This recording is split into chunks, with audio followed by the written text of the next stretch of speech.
others had suggested that the United States has violated a non-existent agreement with the Chinese regarding export controls or the implementation of measures. This is a false narrative deployed to justify these broad and unacceptable Chinese actions. Hello guys, and welcome back to the channel. My name is Kingsley. Thank you for being with me again today. So today I have a very interesting video to share with you. I'll be taking you through my Twitter feed, and I'll be reacting to the video of the speech of the Secretary of the United States Treasury, Mr. Scott Bessent. So let's get started. So, just trade war. It is China versus the world. Okay. The president said, we want to help China, not hurt it. If some in the Chinese government want to slow down the global economy through disappointing actions and through economic coercion, the Chinese economy will be hurt the most. And make no mistake, this is China versus the world. They have put these unacceptable export controls on the entire world. China is a command and control economy, and we and our allies will neither be commanded nor controlled. They are a state economy, and we are not going to let a group of bureaucrats in Beijing try to manage the global supply chains. As Ambassador Greer said, we had a document and an agreement in Geneva, and magnets were flowing quite well. So let me quickly react to what he said. First of all, it is not China versus the world. It's China versus USA. And remember, USA started this madness when they restricted companies from selling ships to China. They also restricted companies from selling the machines used in making those ships. Remember, US, ever since President Donald Trump came into power, has been using tariff to coerce nations to do the bidding of US. So if Mr. Scott now says Chinese is going through economic, is trying to play, try to coerce nation through economic means, then what would the world say about US? US has been doing way worse than what the Chinese is doing. And I don't know if, when writing this speech, he actually looked at US and what the US is doing. Then he mirrored that, what the US is doing. Then he had to give that speech because everything that he said is exactly what the US is doing. The same US that puts a 50% tariff on India for buying Russia oil. The same US that does not respect the sovereign and independent rights of nations. They interfere whenever they want to. See, that same US that's talking about Chinese coercion and that China cannot be trusted. Let's continue the video.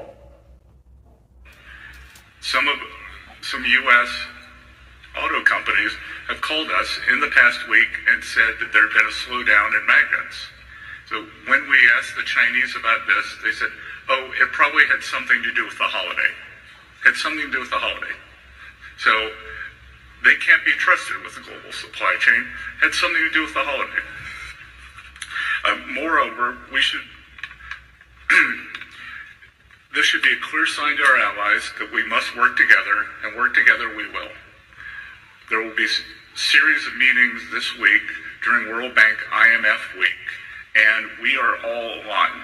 Not only is China fueling Russia's war, but China's actions have once again demonstrated the risk of being dependent on them on rare earths, and for that matter, anything. If China wants to be an unreliable partner to the world, then the world will have to decouple. The world does not want to decouple. Okay, like I still said earlier, exactly what the United States of America is doing is what he accused China of doing. You see, I like how the table has turned against them. I like how they are not feeling the brunt of what other nations do feel when United States do things like this.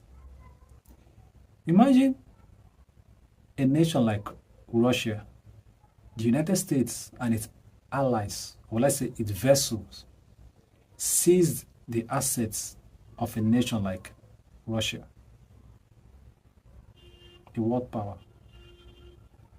Imagine what they can do to other nations. If a country like Russia, they can seize the assets, what other nations would be really afraid.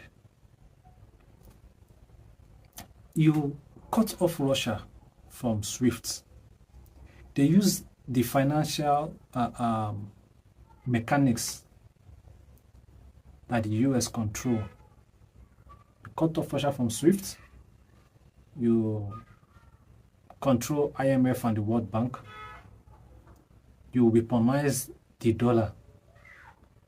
And yet you go about talking about how unreliable China is.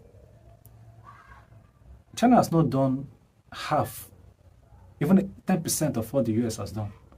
The US is far, far the most unreliable partner in this world.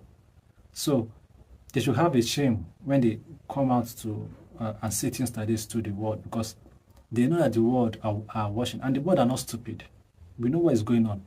It's US versus China, and the US started it. You want to slow China growth down by any means, you restrict your companies from, not even just your company, you restrict other companies from selling microchips to them.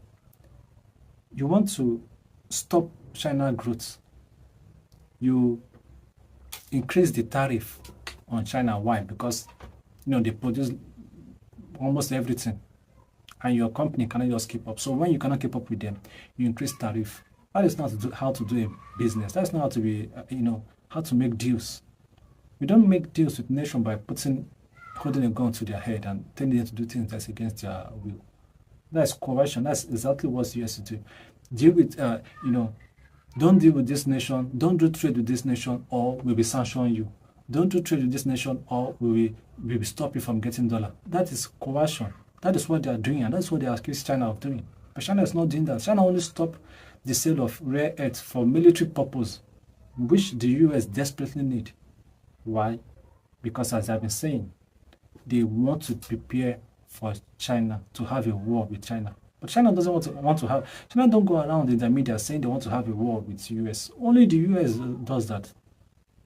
So, when Mr. Bessent says all these things, you should look at the mirror, and he should reflect deep, and he will know that this is exactly what the US is doing. That is why the world is tired of US policing every other party around. So let's complete the video. We want to de-risk, but signals like this are signs of decoupling, which we don't believe China wants. And again, we do not want to decouple. We should work together to de-risk and diversify our supply chains away from China as quickly as possible. China says that these rare earths are used in military materials and that they want to maintain peace in the world. Again, it is the purchase of Russian oil by China that fuels the Russian war machine. Okay. Let me just pause it and let me just say this. China said they restrict this rare earth for military use. Of course, the Americans will be angry because, remember, they just passed the biggest defense spending, over $1 trillion, and they want to massively build new weapons and sell. If you are for world peace, why are you building so much weapon? Why are you asking NATO to increase their defense spending to 5% of their GDP? All those money for the defense industry, and in turn you now rely on China to supply you with the rare earth needed to make those weapons, and then you go around in the media saying that you are coming for China after you are done with Russia. If you are in China's shoes and you are hearing all those kind of words, what are you going to do? So the United States says the China is fueling the Russia war machine. Well, that is not true. Russia, with the population of over 1 billion people, they need oil. The same thing with India. They need oil for their local use, for manufacturing, and for everyday activities of life. So where are they supposed to get this oil? Russia is our closest neighbor, and Russia has the capacity. Or do you expect them to get the oil from US? I mean, just as US told Europe, you need to cut off Russia oil and buy oil from us. Is that not coercion? That is exactly what the US does. So they expect China to buy oil from US, so the US can control China and raise the price and triple it. But the Chinese are not stupid. They see through exactly what the US is doing. The only people that can be coerced like this are EU and Europe. So if the US tell them to jump, they will ask, how high do you want us to jump from? So, and the USA talking about China fueling Russia war. It's the same USA that is selling weapons to NATO, which in turn are supplying those weapons to Ukraine. And to the US is profit. So, which is the better one here? This one is buying oil, you are selling weapons. If you are so determined on peace, why don't you seek this peace through talks?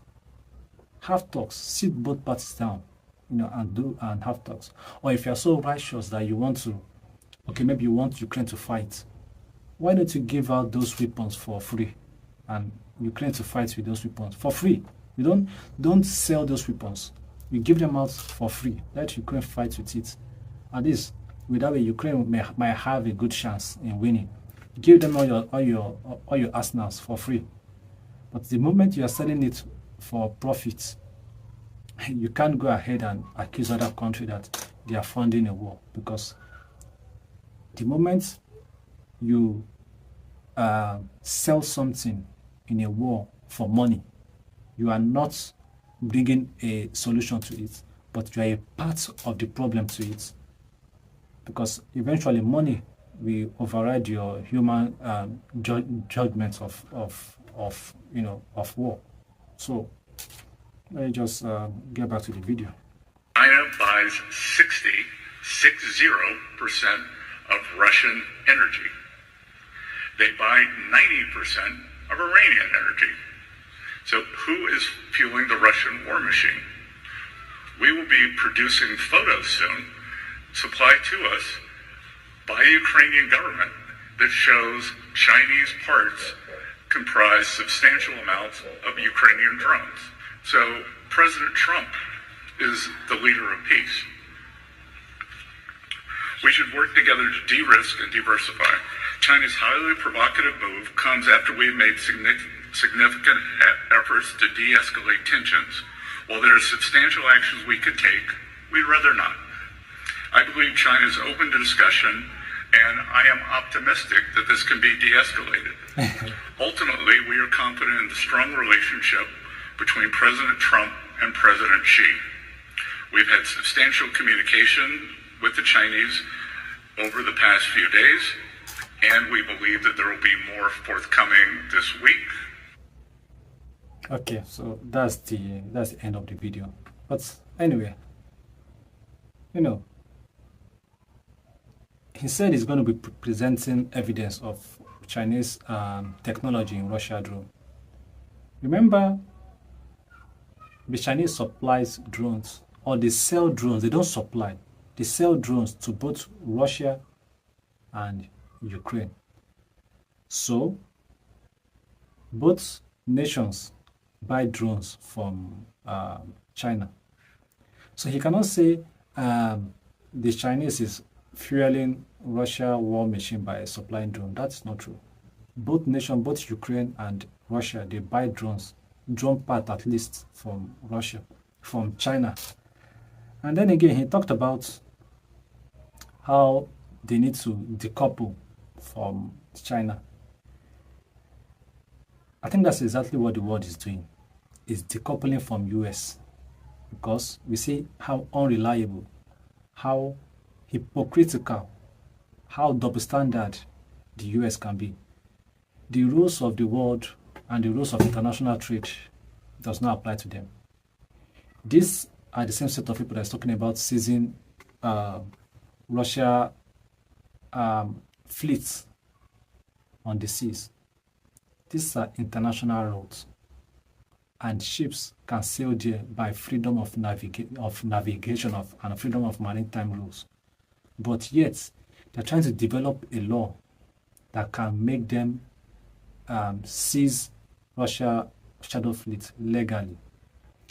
These things, statement like this that comes from the West, are the reason why bodies or organizations like BRICS exist.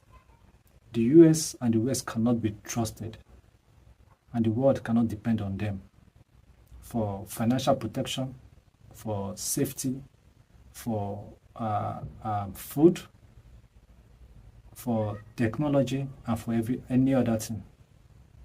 So guys, thank you so much for being with me again today. Please subscribe to the channel, like and share the video. Thank you so much for your support. I'm trying to get to 1,000 subscribers by the end of the year. Thank you so much, and I'll see you again next time.